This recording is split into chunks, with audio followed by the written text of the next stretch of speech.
स्वामी जी कहते वंदे बोधमय नित्यम, वो नित्य तत्व है।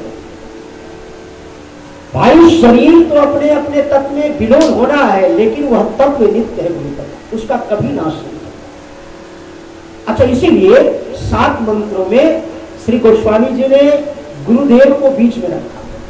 ऊपर लिखा मंगलाचरण में वर्णानाम अर्थ संघानाम रसानाम छंदसामति मंगलानाम च कर्तारौ वंदे वाणी विनायक। माता सरस्वती और गणेश जी की वंदना, प्रणाम किया, नमस्कारात्मक मंगलाचरण, फिर इनसे आशीर्वाद की कामना करी।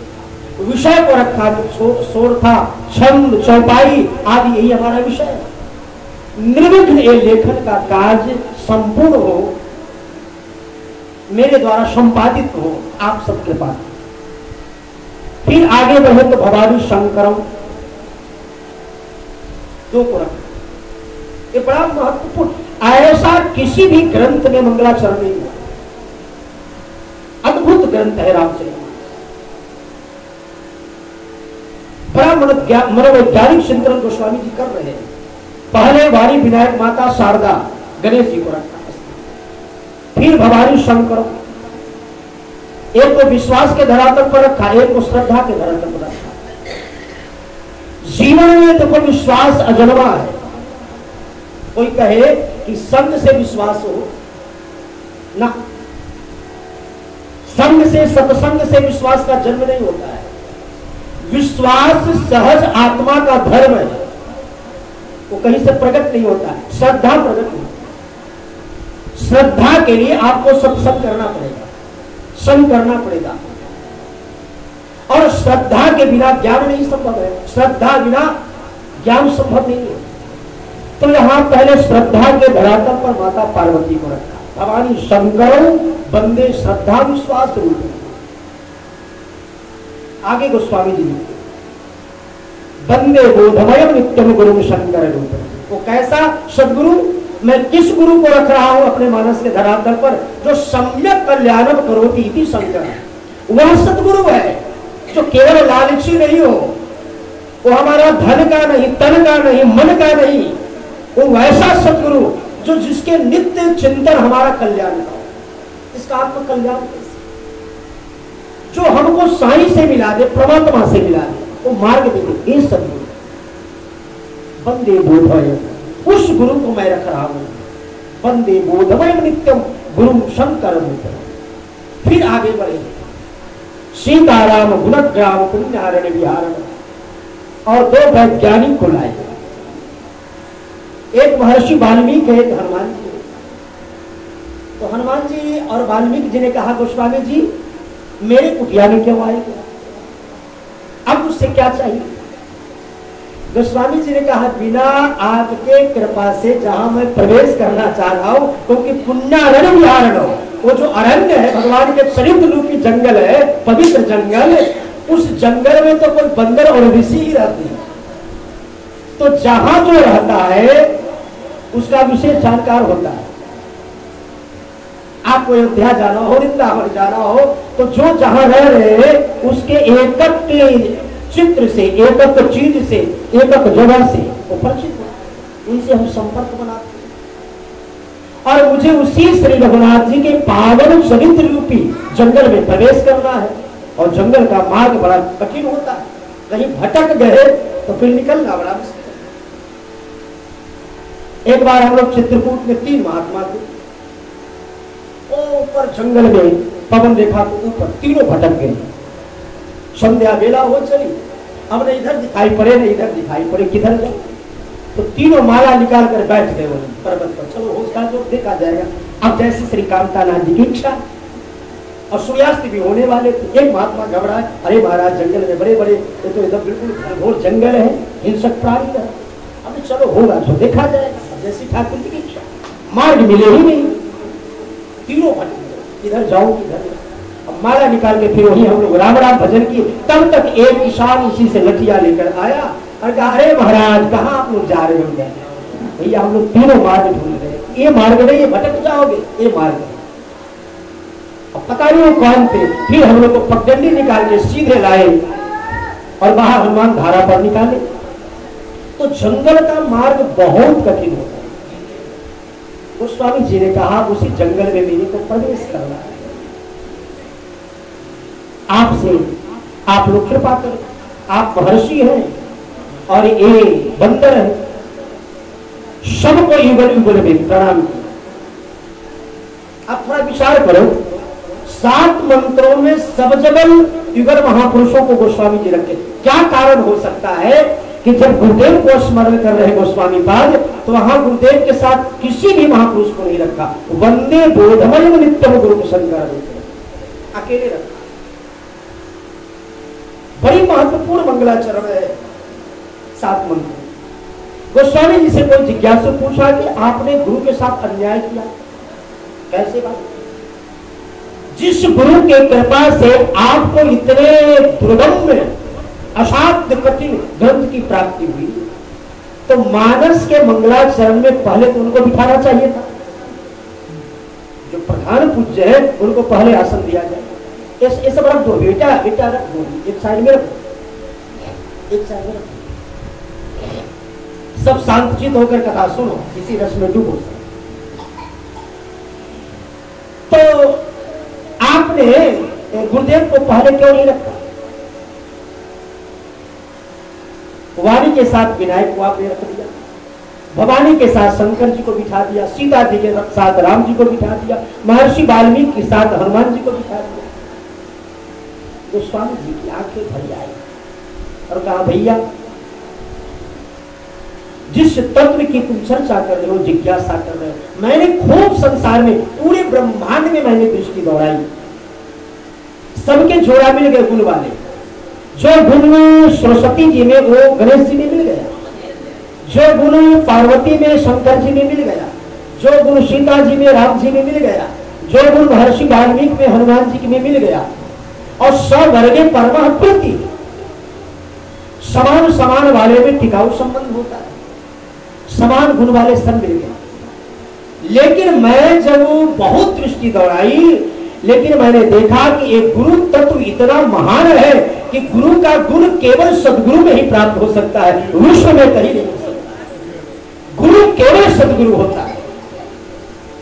ऐसा गुण वाला कभी विश्व में कोई सदगुरु का जोड़ा मिला ही नहीं। और इतना कहते गोस्वामी जी पद के रूप में, इसलिए मैं सदगुरु को वंदे बोधमय नित्यम गुरु शंकर रूपम, मैंने गुरुदेव को, गुरुदेव भगवान को इस मानस के मंच पर स्वतंत्र बिठाया। दूसरी बात, आपने पहले क्यों नहीं बिठाया? गोस्वामी जी लोग पढ़े और कहा कि भैया जब किसी कोई कार्य में विशिष्ट महापुरुष होते हैं ना, तो उनको बीच में बिठाया जाता है, बाकी सब अगल बगल बैठते हैं। इस मानस मंच पर हमारे विशिष्ट अतिथि गुरुदेव है, इसलिए गुरुदेव को मैंने मध्य में बिठाकर साथ को किनारे बिठाया। वंदे बोधमय नित्यम गुरु शंकर रूप।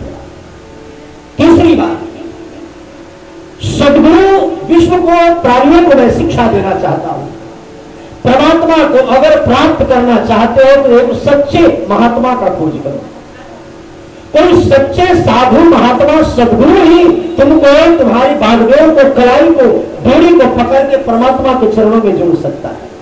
स्वतंत्र मनमुखी यात्रा अगर करोगे तो निज साधना से केवल उसको नहीं प्राप्त कर सकते हो। जब तक कोई कृपालु की कृपा साध्य की प्राप्ति न हो, वो सहज हो जाएगा, वो रास्ता जो दुर्गम है वो सुगम बन जाएगा।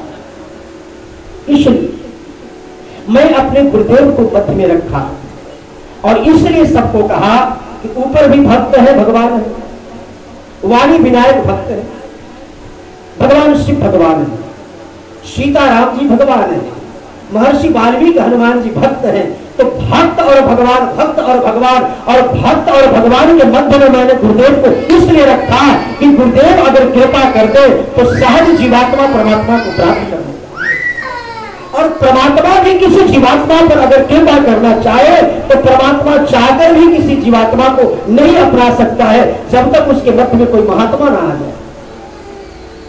इसलिए मैंने गुरुदेव को अपने मानस मंच के मध्य, अनुभव भाव है, मैं कितना व्याख्या करूं, केवल इसी की व्याख्या करूं तो 7 मंत्रों में यहां गोस्वामी पाद ने मंगलाचरण प्रारंभ। 7 मंत्रों का कई अभिप्राय है। एक तो गोस्वामी जी यह कहना चाहते हैं, भ्रांति को दूर किया समाज का।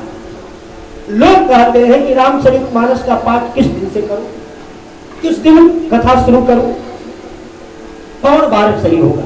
7 बार है, सोमवार, मंगलवार, बुधवार से शुरू करूं, गुरुवार से करूं, शुक्रवार करूं, शनिवार करूं, कौन दिन शुभ है? गोस्वामी जी कहते हैं कि 7 बार राम हमारे ग्रंथ रामचरितमानस के लिए परम शुभ है। जिस दिन तुम्हारे मन में प्रबल इच्छा जागृत हो उसी दिन प्रारंभ करो, करेंगे ये विचार मत सभी दिनों के लिए। इसलिए मैंने 7 मंत्रों में कहकर और 7 सोपानों में लिखकर यह संदेश दिया, कली के जीवन को जिस दिन तुम्हारे मन में संकल्प जगे उसी दिन से कथा सुनना शुरू कर दो, उसी दिन पाठ प्रारंभ कर, विचार मत करो, कल पर मत छोड़ो, सभी दिन पवित्र हमारे रामचरितमानस। दूसरी बात, कली के प्रत्येक जीवात्माओं को यह चेतना जागृत रहे कि जिस प्रभु श्री राम की मैं कथा सुनने जा रहा हूं, इस भूतल पर 24 अवतारों में उस प्रभु श्री राम का चित्रण गोस्वामी पाद ने किया है, जिसका इस भूतल पर 7वां अवतार है। ये भगवान का 7वां अवतार को गोस्वामी जी रख रहे हैं रामचरितमानस। जय जय मीन बराह कमठ नरहरि बलिबावन परशुराम रघुवीर, ये 7वां अवतार। रामावतार राम जी का 7वां अवतार, 24 अवतार। गोस्वामी जी कहते हैं कि मैं अपने रघुनाथ जी को यह कहना चाहता हूं कि हमारे राघव इस 24 अवतारों में इस नरनाट्य के मंच पर जो नरलीला के लिए अवतरित हुए, हमारे मानस के मंच में उनका 7वां अवतार है। इसलिए 7वां अवतार वाले श्री रघुनाथ जी के पावन चरित्र को मैं रामचरितमानस 5 लीलाओं के माध्यम से विश्व को संदेश दे रहा हूं। तीसरी बात, गोस्वामी जी ने कहा कि श्रीमद् वाल्मीकि रामायण की जब महर्षि वाल्मीकि के रूप में रचना की तो शोक ही श्लोक बन गया। एक शोक टकराया, एक क्रौंच पक्षी को लहूलुहान दृश्य देख करके महर्षि वाल्मीकि धरित शोक हुआ और वो शोक ही महर्षि वाल्मीकि के घट में अश्लोक के रूप में परिणत हो गया। शोक ही अश्लोक और विशाल श्लोक का नड़ी लग गया, लेकिन शोक। और फिर उसी महर्षि वाल्मीकि के द्वारा, महर्षि वाल्मीकि गोस्वामी जी कहते हैं कि मेरे द्वारा जब मैं पूर्व में महर्षि वाल्मीकि के रूप में था तो प्रथम उस वाल्मीकि रामायण का गान हुआ। किसके द्वारा? जिनके पावन चरित्र को मैंने रचना की, वो नामी वो चरित्र नायक सामने बैठा था और उस चरित्र नायक की सभा में ही उनके शरीर के सुपुत्र दोनों लवकुश के द्वारा तारपुरा पर वीणा पर जब उस श्लोकों का गान हुआ तो सारे मंत्र उठे। बाबा तुलसी ने कहा अब विश्व को मेरे को संगीत देना है और सारे विश्व को प्राणियों को मुझे सावधान करना है कि जो सहज भगवान को प्राप्त करना चाहते हो तो कुछ मत करो, केवल यह चरित्र जगाइए, हरि पद पावहि तेन परहि भवकु। मेरे रघुनाथ जी के पंच लीलाओं को केवल आप भाव से गायन करो, गायन करो।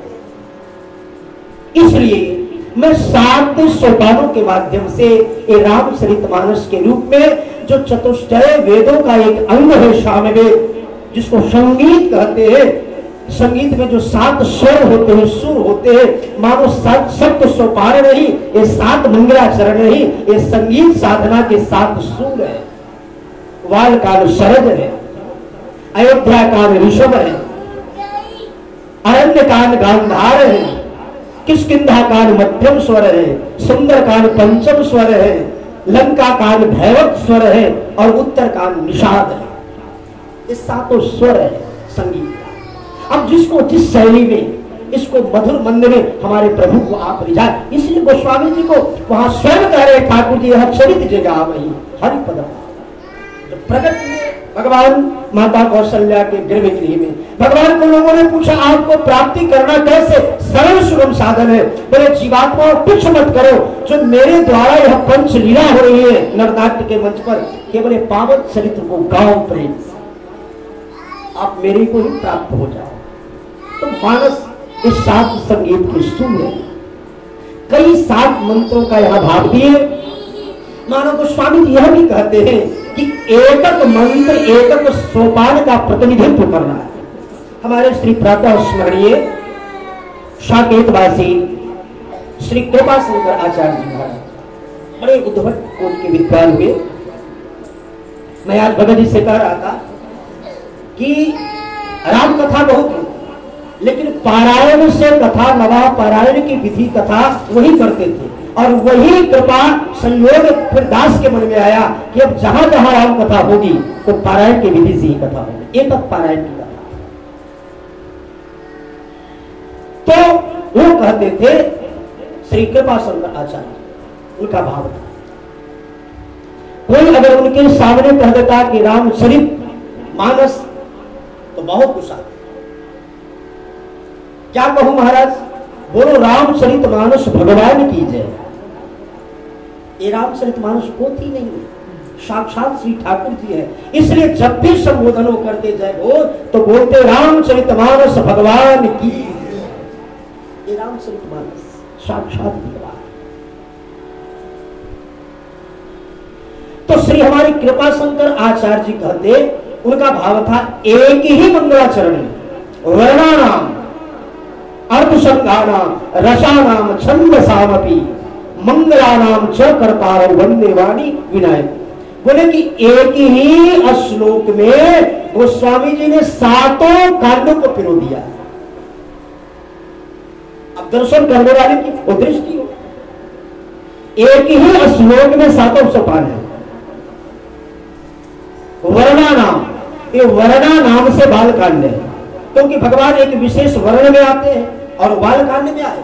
हम क्षत्रिय मृगया बन कर राज परिवार में आए, तो वर्णा नाम से ये बालकांड मानो है गोस्वामी जी का।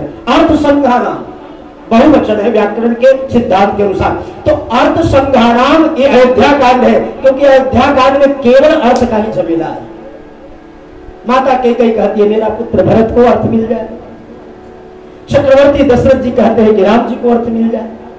अयोध्या कांड अर्थ संघानाम से। रसानाम अरण्य कांड है, अरण्य कांड में 10 रसों का पूरा दर्शन है, पूरा दर्शन।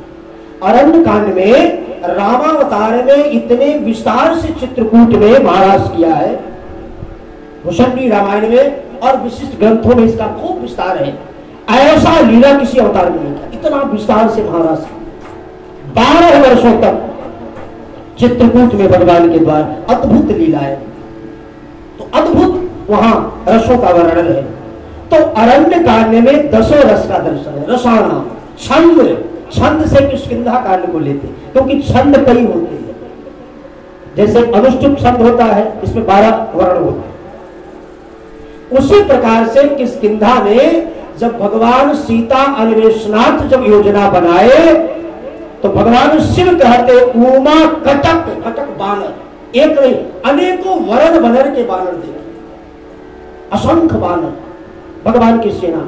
अच्छा, एक महात्मा कह रहे थे कि भगवान ने बानर सेना लेकर क्यों गए, मनुष्य को लेकर जाते।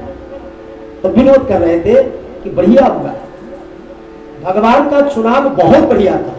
अगर उस समय मनुष्य को लेकर जाते सेना में तो रावण के सोना के लंका के नगरी देकर सब मनुष्यों के भाग बदल जाते, सब रावण के पक्ष में हो जाते, क्योंकि ये दल बदलू है। वो जो ही देखता कि तो सोना है, धन है, तो बड़ा वैभव है, सब रावण के पक्ष में हो जाते। इसलिए भगवान ने सोचा ये दल बदलू को सेना में नहीं, ऐसे लोग जो एक रस में रहने वाला। राम काज किन्ने बिना मोहि कहा विश्राम, इसलिए इनका नाम ही है मरकट, जो राम जी के कार्य के लिए मर जाए कट जाए, इसी का नाम है मरकट। ऐसे मरकटों को लेकर और भगवान तो सीता अन्वेषणार्थ जब योजना बनी तो वहां कई बन्नर, कई कोटि, इसलिए किष्किंधा को छंद का सामपि। अभी अपि जो शब्द है व्याकरण में, अपि निश्चयवाचक, किसी चीज को निश्चय करता है, किसी कार्य को निश्चय कर देता है। किसी चीज का खोज हो तो जीव को पड़ाव मिल गया, ये निश्चय हो गया, ये कार्य होना है। तो हनुमान जी को सीता अन्वेषणार्थ की जब योजना बनी तो सुंदरकांड में निश्चय हो गया, अब माता जानकी लंका में है, निश्चय हुआ। तो श्री आचार्य जी कहते कि इसलिए अपि से गोस्वामी जी ने सुंदरकांड का अनुसंधान किया। वर्णानाम अर्थ संघानाम रसानाम छंदसामपि मंगलानाम, ये मंगला नाम से लंका कांड को स्मरण किया। क्यों? इसलिए कि सारा विश्व रावण के अत्याचार से दुखी था और हमारे रघुनाथ जी ने जय जय कर दिया। लंका में जब गए तो रंग लीला करके रावण और कुंभकर्ण मेघनाथ सारे निशाचरों को समाप्त करके पूरा विश्व में मंगल कर दिया। इसलिए मंगला नाम से लंका कांड को, और करतारों से कहते कि राज बैठ किन्हीं बहुलीला, भगवान ने उत्तर कांड में राजलीला का विस्तार किया, इसलिए करतारों से उत्तर कांड का अनुसंधान। एक श्लोक 7 सोपानों का बाबा तुलसी ने दर्शन करा। एक भाव ये है कि 7 मंत्र के माध्यम से 7 सोपानों को प्रतिनिधित्व किया। तो यहाँ 7 मंत्रों में मंगलाचरण के उपचात 5 सोठों में को स्वामी जी के द्वारा पंचदेवों की वंदना। अब यहां देखो एक अद्भुत वर्णन, 9 यहां महत्वपूर्ण चौपाई है, इसको गुरु गीता कहते हैं।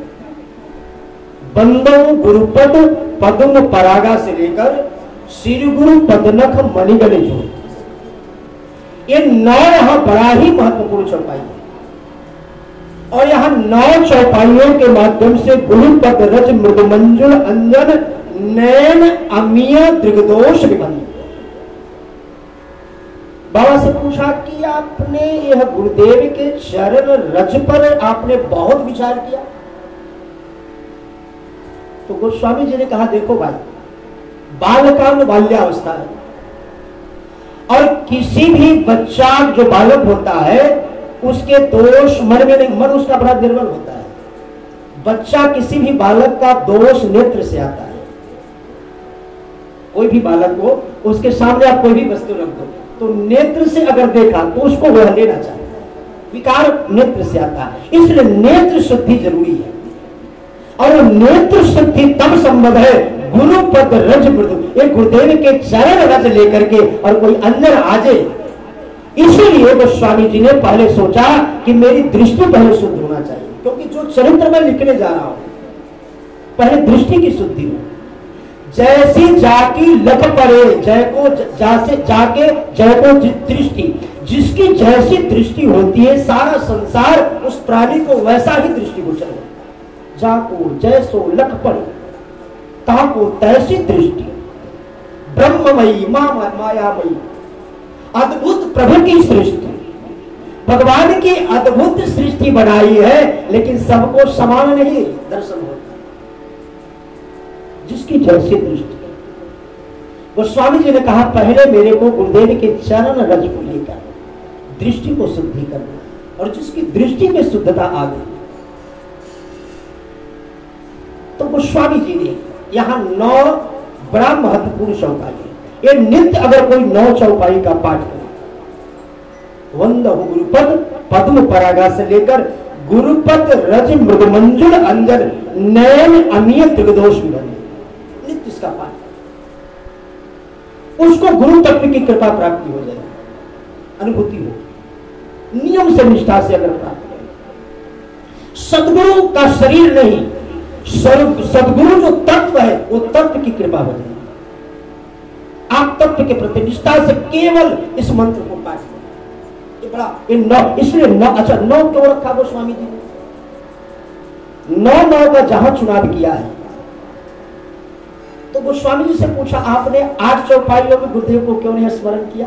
6 में कर लेते, 5 में कर लेते। गोस्वामी जी ने कहा भैया जैसे अंकों में 9 श्रेष्ठ, 9 के बाद कोई अंक नहीं होता है। 1 2 3 4 5 6 8 9, 1 2 3 4 5 6 7 8 9, 9 के बाद कोई अंक नहीं। फिर आप एक कोलाओ फिर लड्डू बिठाओ तो 10 बने।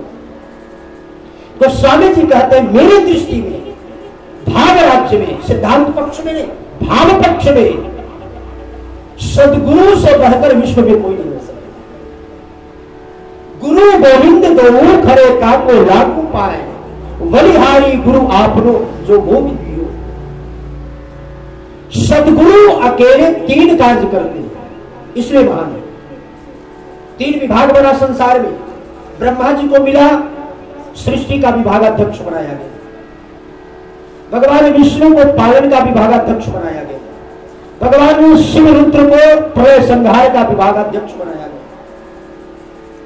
जो सृष्टि के सृजन, पालन और पोषण, संहार, 3 कार्य के लिए विधाता परमात्मा को 3 विभाग बनाना पड़ा। वो अकेले सदगुरु करते हैं। इसलिए कहा गया गुरु ब्रह्मा। आप पढ़ते हैं क्यों? क्योंकि गुरुदेव हमारे अंतःकरण में ज्ञान की रचना की, सृजन किया। दिव्यम ज्ञानम यतो दद्यात् इति दी। सद्गुरु वह है जो हमारे अंतःकरण में ज्ञान को प्रकट करे। और ज्ञान क्या है? ज्ञान अखंड एक सितावर, जो हमारे अंतःकरण में परम प्रकाश से प्रकाशक रामो भगवान के अद्वितीय तत्व को प्रकट कर दे, वो सद्गुरु। ये सद्गुरु। सद्गुरु केवल संसार के बंधन में बांध दे, ये सद्गुरु नहीं। सद्गुरु वह है जो बंधन से निकाल करके वह तत्व को, वो दिव्य ज्ञान को हृदय में प्रकट कर दे, ये सद्गुरु है। इसलिए सद्गुरु नित्य है, सद्गुरु अतीत नहीं है, सद्गुरु वर्तमान है। तो इसलिए ब्रह्मा है, गुरु ब्रह्मा। हमारे अंतःकरण में ब्रह्मा जी सृजन करते हैं। सद्गुरु ज्ञान, दिव्य ज्ञान, कर्ण विवर के माध्यम से हमारे कान में मंत्र सुनाए, मननात्राय देती मंत्र। और वह दिव्य जब ज्ञान की प्राप्ति हुई तो उसका पोषण भी तो हो। गुरु कुमार शिष्य कुंभ है, गर गर मारे चोट। कभी कभी गुरुदेव हमारी परीक्षा भी लेते हैं कठिन, और परीक्षा में कठिन उनका चोट भी सहन करना पड़ता है। कभी कड़ी फटकार भी सुनना पड़ेगा। एक बार दास को प्रयागराज से कानपुर जाना था, और हमारे गुरुदेव एक महात्मा के साथ हम 3 लोगों को भेजे। और उन दिनों ट्रेन में कोई ऐसा सिस्टम चला था कि ट्रेन में जो आते थे टिकट लेने वाले टीटी, तो कुछ उसका बनाते थे, मेरे को स्मरण नहीं है। तो हम लोग दिल्ली से चले प्रयागराज, तो रास्ते में वो सब टिकट में कुछ जो था उसका शुल्क ले लिया था। देखो गुरु कैसी कृपा करते। तो हम लोग को बुलाया, कहने कि जाओ प्रातः काल तुम लोग को कानपुर जाना है। तो जब कानपुर गए, जब लौट कर आए, तो उससे मन में कपट भाव तो था नहीं। महाराज जी बोले कोई परेशानी तो नहीं? मैंने कहा सरकार इतनी परेशानी हुई, वो रास्ते में टीटी आया था, तो टिकट देखा, उसके बाद उसने कुछ मांगा तो मैंने दे दिया। अब महाराज जी हमारे गुरुदेव बिल्कुल बड़े खुशहाल, अभी आसन बांधो, निकल जाओ, आसन कमंडल बांधो, मेरे दृष्टि के सामने नहीं पड़ोगे, साथ कमरा खाली करो। अब मैं तो थर कांपा, क्या गलती हुई? मेरी सरकार गलती क्या हुई? कहीं ने मूर्ख। कल जब इस टीटी को टिकट का शुल्क ट्रेन में सिद्धांत के बड़े पक्के थे महाराज, जब शुल्क दे चुके थे तो फिर दोबारा तुमने शुल्क दिया, ये धन की बर्बादी। उस धन से किसी गरीब की सेवा हो जाती, किसी भूखे की सेवा हो जाती। और जो अनर्थ वहां धन का दुरुपयोग हुआ, धन में सही दिशा में लगे जिसका सदुपयोग हो, तुमने दुरुपयोग करके आए। मैंने कहा सरकार हम लोग को पता नहीं था, ये साथ में जिनको आप भेजे, और संयोग से वो रेलवे विभाग के ही थे साथ में, जो जिनके साथ महाराज जी भेजे। हमने इनसे पूछे सरकार, हम लोगों को कोई गलती नहीं। फिर बाद में जब महाराज शांत हुए तब बुलाकर बोले, बेटा हम जो फटकार लगाए इससे कोई कष्ट तो नहीं हुआ? गुरु कुमार शिष्य कुंभ, तुम लोगों को कहीं सही मार्ग पर कहीं ऐसा मोड़ आ जाए तो भटक न जाओ, इसके लिए कभी कभी सदगुरु के नाते और सदगुरु के शिष्य ही अपना होता है। इसलिए अगर कभी डांट फटकार करने की इच्छा भी होगी तो फिर जो अपना होता है उसी को तो फटकार लगा। तो सदगुरु ऊपर से केवल क्रोध का स्वांग करते, अंतःकरण को बिल्कुल निर्मल होता है। तो सदगुरु तो यहाँ पोषण भी करते हैं, इसलिए गुरु ब्रह्मा गुरु विष्णु। और गुरु देवो महेश्वर, अज्ञानता को संहार, जो हमारे अज्ञानता को संहार करके दिव्य ज्ञान दे। इसलिए सदगुरु अकेले तीनों कार्य करते हैं। इसलिए सिद्धांतरी भाव पक्ष में ब्रह्म से भी ज्यादा श्रेष्ठ सदगुरु है। तो 9, जैसे अंगों में 9 परिपूर्ण है, वैसे सदगुरु अपने आप में परिपूर्ण है। सदगुरु रिक्त नहीं होता है, सदगुरु कभी खाली नहीं होते, सदगुरु सदा परिपूर्ण है।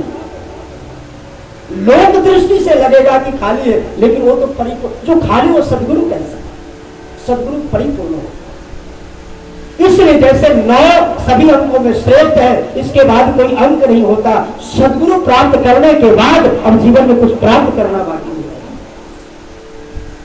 सदगुरु ही हमको उनसे मिलाने वाले, जोड़ने वाले ये महान तत्व है। तो यहां 9 चौपाई होगी सदगुरु की वंदना।